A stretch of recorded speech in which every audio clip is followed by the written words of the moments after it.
कारण का खड्ड्यांचं साम्राज्य आपल्या सोलापूर शहरात आणि गावांमध्ये झालंय। बरं 5 वर्ष काही काम करायचं नाहीये म्हणून वन नेशन वन इलेक्शन ते कदाचित करत असतील। डीसीसी बँकेकडून शेतकऱ्यांना पूर्वीप्रमाणे अजून कर्ज पुरवठा त्या ठिकाणी होत नाहीये। महाराष्ट्रामध्ये आरक्षणाचे मुद्दे पेटलेत, मराठा, धनगर, कोळी आरक्षण, अल्पसंख्याक आरक्षण, पण सरकार ह्याकडे उगाचच लक्ष देत नाहीये, खोटं आश्वासनं देत आहेत, पण सरकारचा ह्या बाबतीत कोणत्याही गोष्टीचा काही करण्याचा मानस दिसून येत नाहीये। आणि घेता म्हणजे किती चेष्टा की शेवटी लोकांचा तुम्ही धज्जा उडवताय आणि लोकांना तुम्ही फसवताय। आम्ही काही अधिकाऱ्यांशी बोलतो, ते अधिकारी म्हणाले मॅडम अजूनही एअरलाईन एअर सेवा विमान सेवा कधी सुरू होणार आहे अजूनही आम्हाला त्याचा अतापता नाहीये, कोणाशीही बोलणं झालं नाहीये, ना स्टार अलायन्सशी झालं ना इंडिगोशी झालं, कोणत्याही छोट्या जे ATR सर्व्हिसेस असतात त्यांच्याशी बोलणं झालं नाहीये। त्या उलट आमचं बोलणं सुरू आहे, पण आम्ही त्याचा जोपर्यंत ग्रीन सिग्नल येत नाही तोपर्यंत आम्ही तुमच्या समोर त्या गोष्टी आणणार नाही। पण ह्यांचं खोटं तुमच्या समोर आणणं हे गरजेचं वाटलं। विमान सेवा अजूनही सोलापूरला कधी सुरू होणार नाही आहे ह्याचा कोणालाही आता पत्ता नाहीये, हे मी क्लिअरली रेकॉर्डवर आणू इच्छिते। जोपर्यंत विमान सेवा सुरू होत नाही तोपर्यंत IT कंपनी असेल, कोणत्याही कंपनीज असतील त्या इथे येणार नाहीयेत। तुमची फक्त मोठ्या प्रमाणात हे सरकार केवळ इलेक्शन आहे म्हणून दिशाभूल करण्याचा हे सरकार प्रयत्न करत आहे। दुसरे महत्वाचे जे शेतकऱ्यांचे फायदा तोटा इलेक्शनच्या पुरती नसतो, आम्ही तसं आमचा दृष्टिकोन तसा नाहीये। प्रत्येक समाजाला सत्तेत जे आहेत त्यांनी फायदा करून दिला पाहिजे, जे वंचित राहिले त्यांना फायदा करून देणं हा आमचा मानस आहे। आमच्या फायद्यापेक्षा त्यांचा फायदा होणं महत्वाचं। 2 ट्रस्टी आहेत ते अजूनही फरार आहेत, त्यांना का नाही अटक होत आहे? ते BJPचे कार्यकर्ते आहेत, त्यांना अजूनही अटक होत नाही, त्या गोष्टीचा आम्ही निषेध करतो। एन्काउंटर करण्यात आलं का काय? हायकोर्टने ऑलरेडी यावर ताशेरे ओढले। एक सिनियर इन्स्पेक्टर कधी अशा केसमध्ये व्हॅनमध्ये नसतो, तो का शरद पवार साहेबगड हे सगळे रात्रंदिवस राबलेले कार्यकर्ते आहेत। आणि शेवटी आम्ही सगळे आमचा एकच विरोधक आहे, तो म्हणजे भाजप महायुती, आणि आम्ही सगळे एकत्रित आहोत, सगळे एकत्रित लढणार आहोत आणि सगळे सोलापूरला एक स्थिर सरकार, जास्तीत जास्त महाविकास आघाडीचे आमदार निवडून येतील काळ्या दगडावरची रे। तुम्ही बघा ऐन इलेक्शन मध्ये आता पण कोणीतरी म्हणतात की ते नेहमी ध्रुवीकरणच्या गोष्टी करतात आपल्या देशामध्ये, पण आपलं फॅब्रिक इतकं सेक्युलर आहे की तुम्ही कितीही पेटवापेटवीचा प्रयत्न केला हे देश कधीही तुटणार नाहीये आणि अखंड भारत हे आम्ही ठेवणार आहोत। इथे कोणत्याही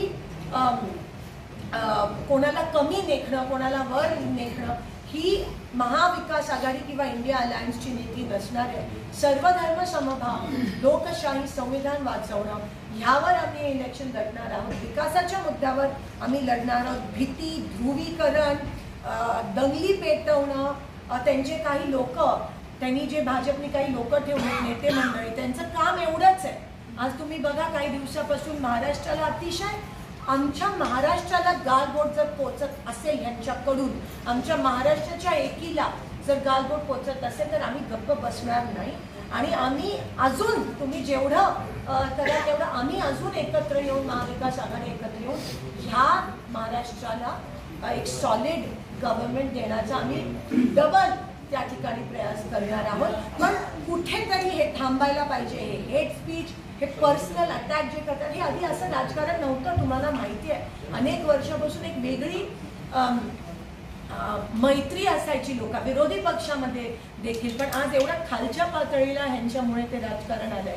अगदी ह्यांच्या वरपासून खालपर्यंत नेते अशा प्रकारची भाषणं करतात, अशा प्रकारे लोकांमध्ये तेढ निर्माण, समाजामध्ये तेढ निर्माण करण्याचा प्रयत्न करतात। ह्यांचा एकच अजेंडा आहे तो, आणि लोकांना विकास पाहिजे, लोकांना रस्ते पाहिजे, पाणी पाहिजे, शेतकऱ्यांना पिकासाठी भाव पाहिजे। आता लोक खूप हुशार झाले, ते थोडाफार प्रयत्न करतील पण लोक दाखवून देतील त्यांना त्यांची जाण। मुख्यमंत्रीला म्हणल्याप्रमाणे महाविकास आघाडीतील अनेक नेत्यांवर ईडीची कारवाई होत आहे, यापूर्वी झालेला आहे। तुम्ही गल्ली ते दिल्लीपर्यंत इव्हन संसदेत सुद्धा तुम्ही मोदी सरकारविरोधात किंवा सरकारी योजनांविरोधात आवाज उठवत आला. तुम्हाला कधी भीती वाटली? कधीच नाही. मला असं वाटतं आमच्याकडे काय फॉर्च्युनेटली आमच्याकडे काही संस्था नाही, गायिका नाही, गायका. मुख्यमंत्री लाडकी बहीण योजनेचे 3-4 वेळा कार्यक्रम मुख्यमंत्र्यांचे सोलापुरात ठरलेले होते, मात्र ते कार्यक्रम झाले नाही. लोकसभेच्या आधी अशा पद्धतीनं शासन आपले जर योजनेचा कार्यक्रम होता तोही झाला नाही. मुख्यमंत्र्यांना नेमकी काय भीती आहे की काय नेमकं काय झाली? 6 वेळा रद्द झाला. तुम्ही त्यांनाच विचारा. एकूण 6 वेळा रद्द झाला. आता त्यांच्यामध्ये तुम्ही बघा किती काय म्हणजे फायनान्स मिनिस्टर कॅबिनेटमध्ये चंद्र बावनकुळेजींना जागा देत नाही, तर त्यांना ते बाहेर पाहिजेत का काय? त्यांच्यामध्येच ताळमेळ नाही आहे. तर तो प्रश्न तुम्ही त्यांनाच विचारा. प्रणिती शिंदेची जागा मधलीची कोण घेणार याची उत्सुकता आहे. एक काँग्रेस पक्षाचा एकनिष्ठ असलेला एक कार्यकर्ता ती जागा लढणार. काँग्रेस म्हणजे महाविकास आघाडी सहकारी पक्ष सुद्धा मागतात जागा. जागेचं वाटप आणि ह्यावर अजून ठरलंय, पण मी माझी भूमिका स्पष्ट केली. सोलापूर म्हणजे 11 विधानसभा मतदारसंघाचे आहे.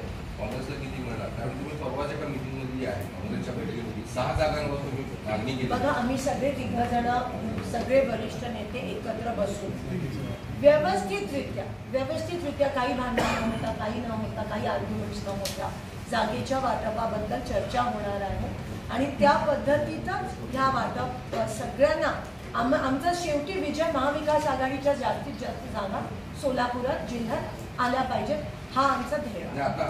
हे आपल्या देशातलं अतिशय turning point, game changer election होतं. कारण का लोकशाही टिकली, लोकांनी लोकशाही टिकवली, लोकांनी संविधानाचा मान ठेवला.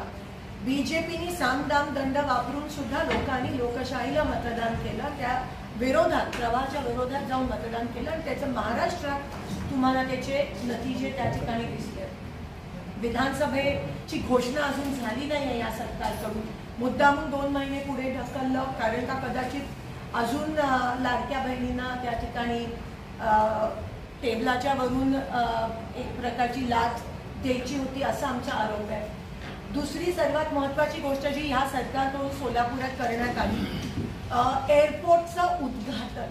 आता आपल्याला सगळ्यांना माहिती आहे की आपल्या सोलापुरात आपल्या समोर मी एक संक्षिप्त सोलापूर एअरपोर्टचा इतिहास त्या ठिकाणी मांडला आहे की आपल्या इथे एअरपोर्ट किती वर्षापासून आहे, किती मोठी विमानं या ठिकाणी लँड झाली आहेत, कधीही कोणत्याही प्रकारचा अडथळा नसताना विमानं लँड झालेत, असताना लँड झाले. तो अडथळा काढल्यावर पण या ठिकाणी पंतप्रधानांचं स्वतः, आणि तुम्हाला माहिती आहे जेव्हा पंतप्रधान येतात तेव्हा ते एमरल विमानातून येतात.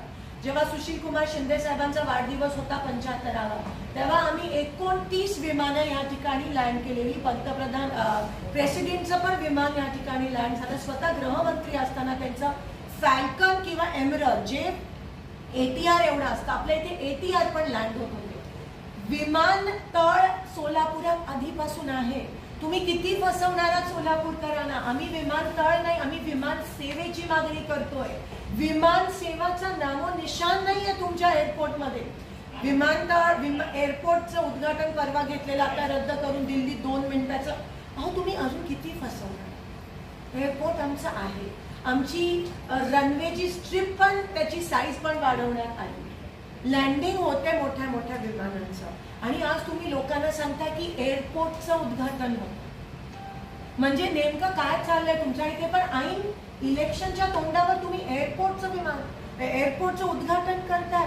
विमान सेवा कधी सुरू करणार? आणि मग मागचे 3 वर्ष काय करत होता तुम्ही? तुम्हाला खरंच एअरपोर्टचं उद्घाटन घ्यायचं होतं तर आता ऐन इलेक्शनच्या तोंडावरच का? जे एअरपोर्ट ऑलरेडी आहे त्याचंच पुन्हा एकदा तुम्ही उद्घाटन घेणं म्हणजे किती आपली दिशाभूल करताय, किती आपल्या जनतेला फसवतायत. ह्या फसव्या सरकारची आपल्याला रणनीती कळते. या ठिकाणी संक्षिप्त मी तुम्हाला वाचून दाखवत नाही कारण का वेळ जाईल, पण सगळं या ठिकाणी लिहिलंय की किंगफिशर रेड कसं 2009ला सुरू होतं, टेक ऑफ लँडिंग व्हायचे. त्यानंतर 75व्या वाढ एमरल आणि फॅल्कन आपण लँड केले. DGCAने कितींदा परमिशन दिली लँडिंगसाठी. आणि विनोदाचा भाग म्हणजे परवाचं उद्घाटन संध्याकाळी 7 वाजता होतं.